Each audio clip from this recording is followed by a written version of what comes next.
श्री स्वामी समर्थ, जय जय स्वामी समर्थ, श्री स्वामी समर्थ, जय जय स्वामी समर्थ. श्री स्वामी समर्थ महाराजांच्या नामस्मरणाने आजच्या व्हिडिओला सुरुवात करूया. सर्वप्रथम सर्व भक्तांना स्वामी समर्थ प्रकट दिनाच्या म्हणजे महाराजांच्या प्रकट दिनाच्या खूप खूप शुभेच्छा. पुन्हा एकदा शुभेच्छा, कारण सकाळच्या व्हिडिओमध्ये मी दिलेल्याच आहेत.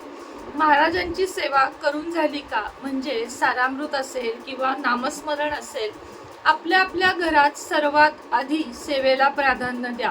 बरेच जण चूक करतात की घरातली सेवा, घरातली देवपूजा बाजूला राहते आणि विविध ठिकाणी आपण भेट द्यायला किंवा मंदिरामध्ये जातो.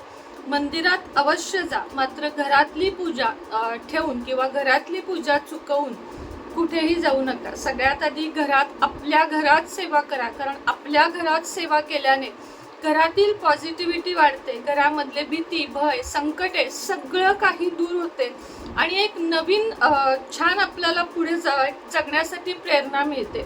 समजा तुम्ही दुःखात आहात, टेन्शनमध्ये आहात, तर तुम्ही महाराजांपुढे बसा आणि आजच्या दिवशी महाराजांना तुमचं सगळं काही मनातलं सांगून टाका की महाराज, एवढं सगळं चालू असतानाही मी माझे सगळे दिवसाचे जे काही कर्म असतील ते करत असते, काम करत असते, मी कमवत आहे, सेवा मला म्हणाल अशी होत नाही, पण मी माझ्या आयुष्यामध्ये महाराजांचं नामस्मरण कधी सोडलं नाहीये. महाराजांना सगळी परिस्थिती समजावून सांगा.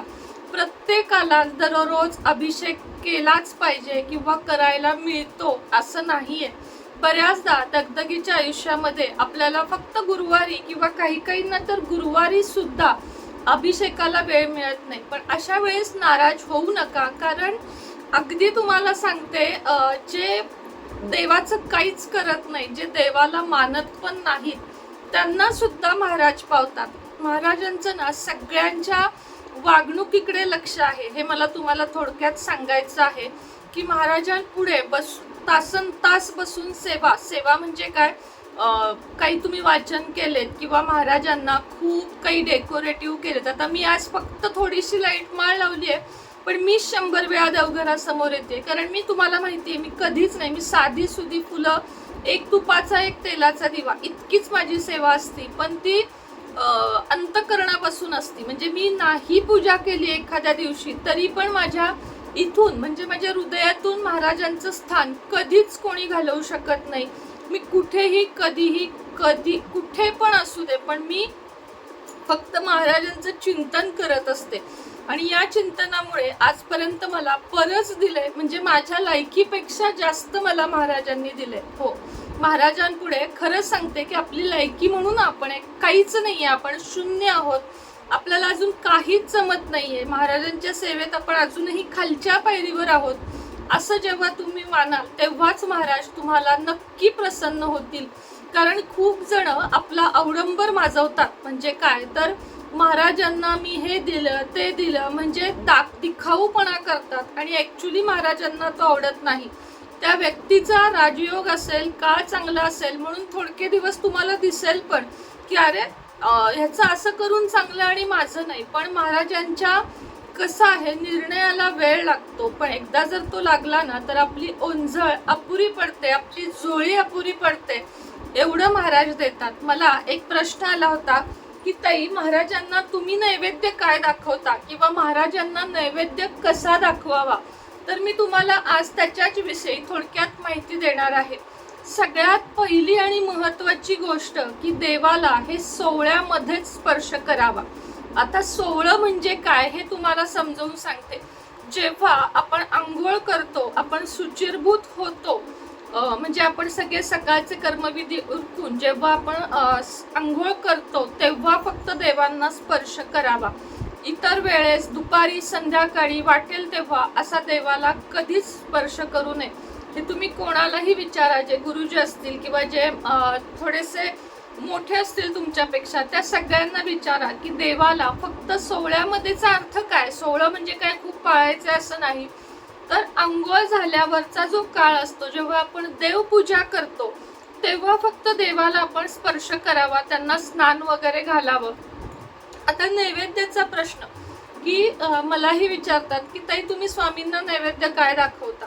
मी सकाळी खडीसाखर दाखवते, दूध साखर दाखवते किंवा पंचामृताचा नैवेद्य दाखवते, फळांचा नैवेद्य दाखवते आणि त्यानंतर दुपारी जेवणामध्ये जर कांदा लसूण नसेल तरच मी नैवेद्य दाखवते, नाहीतर मग वरण भात, दूध भात, साखर असा नैवेद्य मी दाखवते. आता काही ठिकाणी चालतो कांदा लसूण तर तुम्ही दाखवा, मी त्याबद्दल काहीही तुम्हाला हे करत नाही. पण आमच्याकडे म्हणजे आमच्या घरामध्ये पहिल्यापासूनच, आम्ही लहानपणापासूनच हे बघत आलेलो आहोत की कांदा लसूण घातलेले पदार्थ आमच्याकडे नैवेद्याला दाखवत नाहीत. आता ह्याच्यामध्ये येतं की मग महाराजांना कांदा भजी आवडते, हो नक्की आवडते, निश्चितच आवडते, पण कांदा भजी ही नैवेद्याच्या ताटात नाही तर वेगळ्या डिश मध्ये, अक्कलकोट मध्ये वगैरे पण दाखवली जाते. तुम्ही बघाल महाप्रसाद जिथे जिथे असतात तिथे शक्यतो कांदा लसूण नसतो. काही ठिकाणी सोडली तर, जसं की गजानन कुठले ते महाराज बहुतेक गजानन महाराज, त्यांना पिठलं भाकरी आवडते.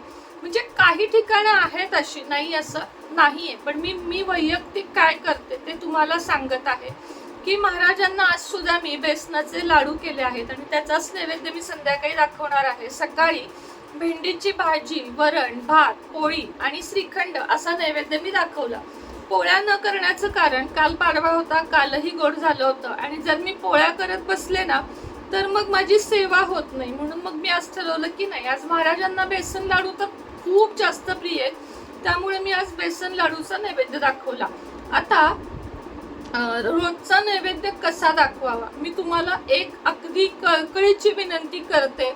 जे मी रील्स मध्ये वगैरे बघते त्यानुसार मी तुम्हाला सांगते की कुठल्याही देवाला इथपर्यंत स्पर्श करून घास भरवणे ही साफ चुकीची पद्धत आहे. आणि तुम्ही जर असं नैवेद्य दाखवत असाल तर आजच थांबवा. कुठल्याही देवाला नैवेद्य हा मंत्राद्वारे, दिवा लावून, उदबत्ती लावून आणि मंडल काढून त्याच्या भोवती पाणी फिरवून आणि मंत्राद्वारे, म्हणजे अपाय नमः वगैरे जे आहेत ना मंत्र, नैवेद्याचा खास आहे, त्याच्यावर मी शॉर्ट व्हिडिओ करेन. तर खास आपल्याला मंत्र म्हणून देवापर्यंत नैवेद्य पोचवायचा असतो, ना की बरेच जण उठलं की चहाचा कप महाराजांच्या तोंडाला लावतात. साफ चुकीचं आहे.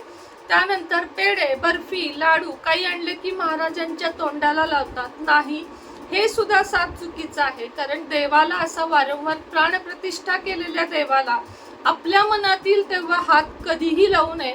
तर त्यासाठी आता आज पण मी नैवेद्य दाखवलं बघा.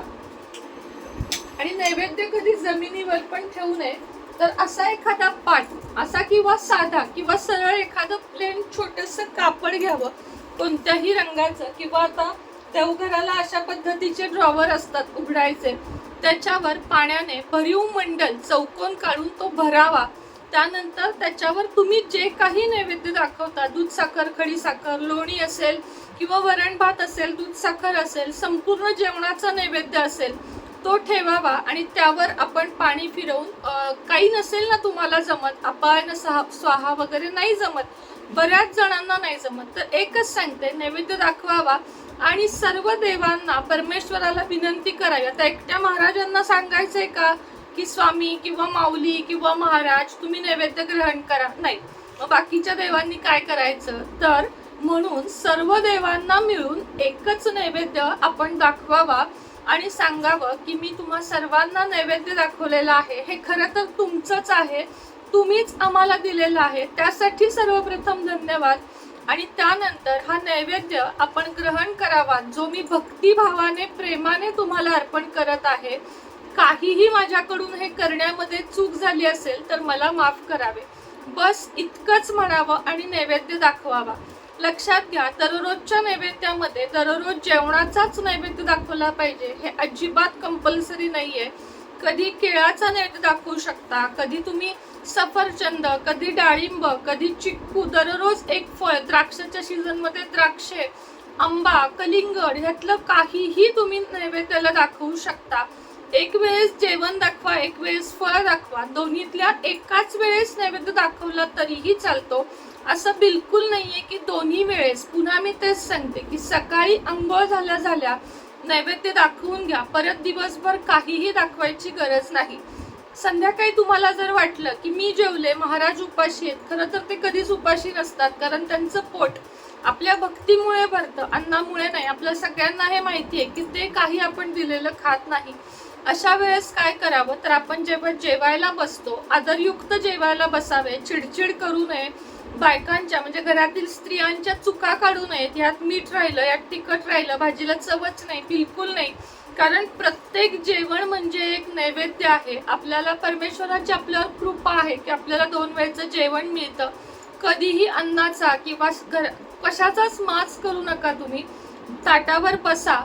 ताटावर बसताना पण आपल्या खाली नेहमी आसन घ्यावं. शक्यतो बेडवर वगैरे आजारी नसाल, बेडवर सोफ्यावर बसून जेवण करू नका.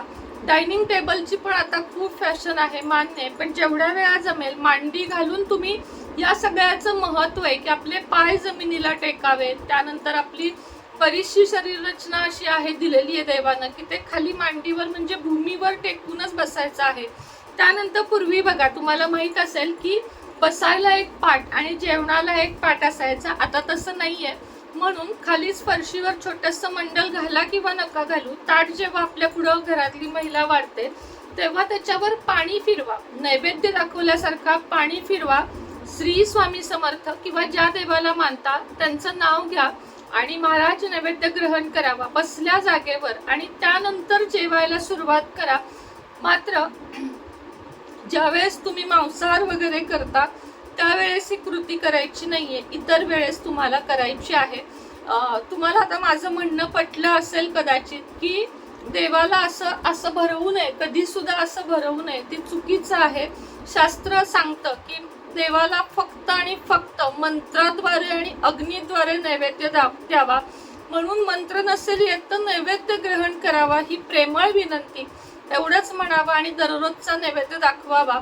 नैवेद्यामध्ये दूध, साखर, खडी साखर हे सगळं आपण उष्ट करण्याच्या आधी म्हणजे दूध आणलं की लगेच त्यातलं छोट्याशा वाटीमध्ये, चांदीच्या, स्टीलच्या, प्लॅस्टिक नाही, तांब्याच्या नाही, तांब्याच्या वाटीत कधी दूध घेऊ नये, पितळेच्या पण घेऊ नये. आणि नैवेद्याला भांडी सेपरेट असावी. बरेच जण कुठलीही भांडी आणून देवासमोर ठेवतात. माझ्या तुम्ही बघाल कडेला जे रॅक आहे त्यामध्ये मी 4 वाट्या, एक छोटं ताट हे सगळं ठेवून दिलेलं आहे आणि त्यातच कंपल्सरी नैवेद्य आपण दाखवावा. नैवेद्य दाखवताना कधीही त्याचं शूटिंग घेऊ नये. मला वाटत नाही कधी मी असं दाखवलंय. चुकून एखाद्या वेळेस दाखवलं असेल, पण देवाला नैवेद्य हा नेहमी गुप्तपणे दाखवावा. कारण मंदिरामध्ये वगैरे पण आपण जातो, अगदी अक्कलकोटमध्ये जातो, पडदा ओढतात. जेव्हा देवाला नैवेद्य ग्रहण करायचा असतो म्हणजे आपण नैवेद्य दाखवतो तर त्याचे व्हिडिओज वगैरे करू नका, कारण हे चुकीचं आहे. जे आहे ते आहे मी तुम्हाला सांगेन, किंवा त्याचे स्टेटस देवाला हा नैवेद्य दाखवला, तो दाखवला, हे करू नका. देवघर हे खूप पवित्र आहे आणि त्यातल्या त्यात देवाला नैवेद्य दाखवणं हे खूप जास्त पवित्र आहे. आता देवघर दाखवल्याने काही देवांना वगैरे नजर लागत नाही, कारण ते साक्षात ब्रह्मांड नायक आहेत, त्यांना कुठून नजर लागणार. त्यामुळे फक्त जेवण हे नेहमी गुप्तपणे ठेवावं आणि देवाला नैवेद्य दाखवा अगर नका दाखवू, पण तुम्ही अन्नदान करा. उपाशी माणसाला खायला द्या, तहानलेल्याला पाणी द्या, मुक्या जनावरांवर प्रेम करा. हा सुद्धा नैवेद्य प्रत्येक परमेश्वरापर्यंत पोहोचतो.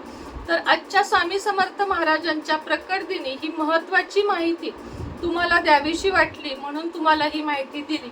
काहीही चूक झाल्यास क्षमा असावी आणि आजच्या दिवसाच्या पुन्हा एकदा सगळ्यांना हार्दिक हार्दिक शुभेच्छा. श्री स्वामी समर्थ. जय जय स्वामी समर्थ.